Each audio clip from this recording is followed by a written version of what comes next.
Hello student, आज मैं आपको बेसिक ग्रामर में फ्रेज एंड क्लॉज के बारे में पढ़ाने जा रही हूँ, जो आपके इंग्लिश से और आपकी इंग्लिश ग्रामर के लिए, आपकी आगे की इंग्लिश के लिए, सेंटेंस समझने के लिए जो कि ज़रूरी है।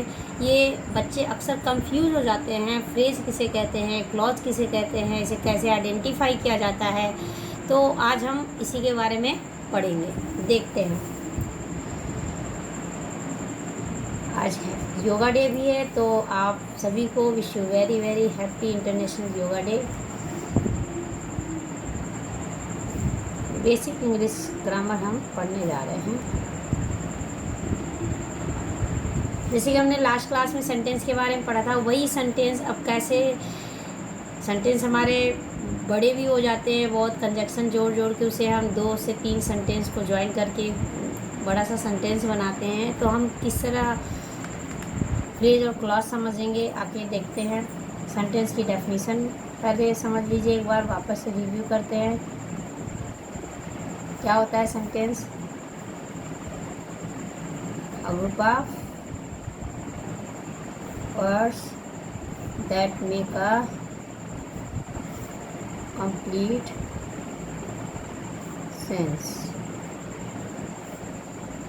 इज नोन एज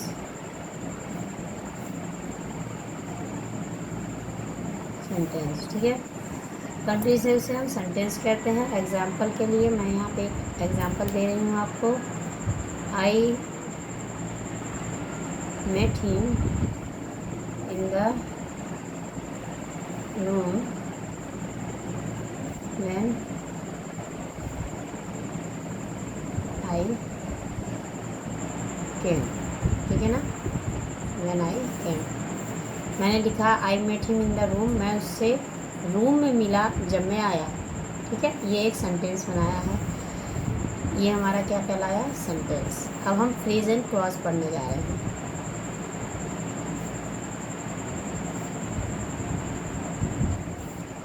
बच्चों, फ्रेज और क्लॉज, फ्रेज क्या होता है?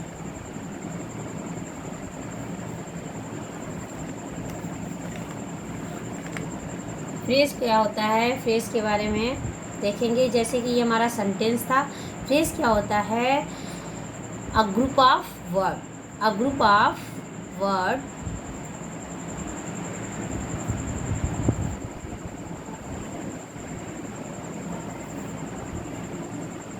that has sense but not complete sense। क्या होता है phrase? A group of words, शब्दों का समूह जिसका कोई अर्थ हो लेकिन कंप्लीट, पूर्णतः अर्थ नहीं हो। जिसका कंप्लीट अर्थ नहीं होता है, सिर्फ अर्थ होता है, उसे हम कहते हैं फ्रेज। मतलब सेंस का मतलब, जैसे कि हर वर्ड होते हैं, हर वर्ड के कुछ ना कुछ मीनिंग तो होती ही है, तो उसे हम फ्रेज कहते हैं। लेकिन जो कंप्लीट सेंस ना निकाले वही हमारा फ्रेज कहलाता है। जैसे मैंने अभी आपको एक ऊपर एग्जांपल लिख के बताया है, I met him in the room. तो इन द रूम, ये क्या हुआ? हमारा ग्रुप ऑफ वर्ड, एक एक है पर्टिकुलर, ये ग्रुप ऑफ वर्ड है और इसका मीनिंग है बस रूम में। ठीक है ना, रूम में। लेकिन यहाँ पे कुछ भी कोई कंप्लीट सेंस नहीं निकाल रहा है। रूम में तो इन्होंने बस रूम में बोला है, कोई कंप्लीट सेंस नहीं है, तो ये हमारा क्या कहलाएगा? फ्रेज कहलाएगा। बच्चों, ये भी समझ लेना, फ्रेज हमारा क्या होता है? इसमें कोई सब्जेक्ट नहीं होता, नहीं उसका प्रेडिकेट होता है। ये बस एक ग्रुप ऑफ वर्ड होते हैं जिसका कोई मीनिंग होता है लेकिन कंप्लीट उसका कोई सेंस नहीं निकलता, वो हमारा फ्रेज होता है। जैसे under the tree, under the tree. इस तरीके से आपके बहुत सारे होते हैं। ऑन द रोड, ये सारे हमारे क्या हुए? एग्जाम्पल हैं फ्रेज के, ये हमारे फ्रेज कहलाते हैं। ठीक है, अब आते हैं क्लॉज की तरफ। क्लॉज क्या होता है?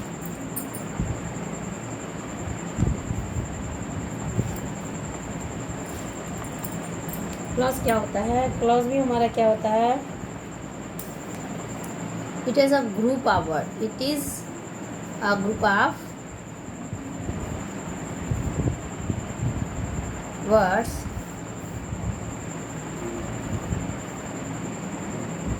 that is a part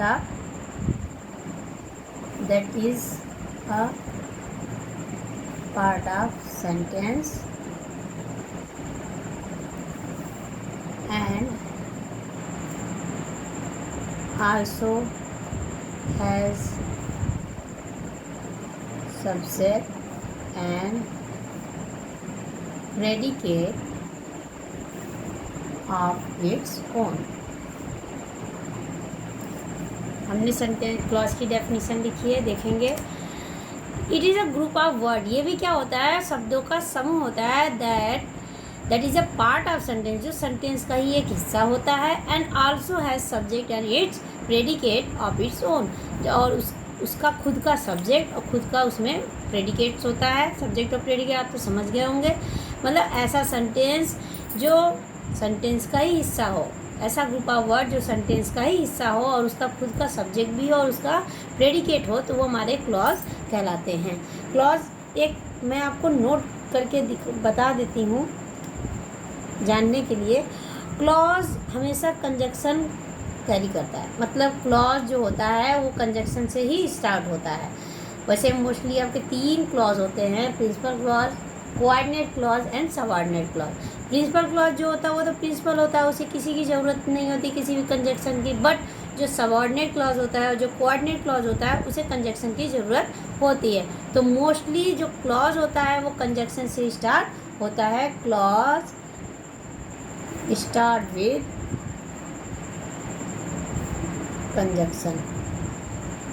मैं आगे की क्लास में, नेक्स्ट क्लास में आपको डिटेल में पढ़ाऊंगी क्लॉज क्या होता है, उसके काइंड्स क्या होते हैं, ठीक है ना. कंजक्शन क्या होता है, यहाँ पे कंजक्शन के लिए फॉर द एग्जांपल मैं आपको बता रही हूँ कंजक्शन क्या होता है. कंजक्शन जैसे हमारा एंड हो गया, बट, और, नॉर, व्हेन, विच, व्हाइल, ये सब हमारे कंजक्शन होते हैं. अदरवाइज कंजक्शन का काम क्या होता है, 2 वाक्यों को जोड़ने का काम करता है. Conjunction is a linking word. जब 2 वाक्य आपस में जुड़ते हैं तो वो उन्हें जोड़ने का काम कौन करता है, कंजक्शन. और जब हमारा कंजक्शन लगता है तो उसके बाद एक सेंटेंस लिखा जाता है, वो सेंटेंस हमारा क्या कहलाता है, क्लॉज. जैसे कि अभी हमने यहाँ पे लिखा था, एग्जाम्पल के लिए आपको मैंने यहाँ पे लिखा था, I met him in the room when I came, जब मैं आया. ठीक है, तो यहाँ पे ये मैंने क्या बोला था, इन द रूम क्या है हमारा, इन द रूम क्या है, फ्रेज है. क्या है, फ्रेज. और ये हमारा कंजक्शन हुआ. कंजक्शन के बाद देखना, हमने बताया था कंजक्शन क्लॉज जो होता है वो कंजक्शन से स्टार्ट होता है. क्लॉज में उसके खुद के सब्जेक्ट और खुद के प्रेडिकेट होते हैं. ये सब्जेक्ट हो गया, उसका ये प्रेडिकेट हो गया. तो हमारा क्लॉज क्या कहलाएगा, व्हेन आई केम. ये हमारा क्या हुआ, क्लॉज हुआ. ठीक है, thank you for watching. I hope you like my video and आपको ये समझ में आया होगा. तो यदि आपको कोई प्रॉब्लम है तो आप कमेंट करके पूछ सकते हैं. Thank you very much for watching my video.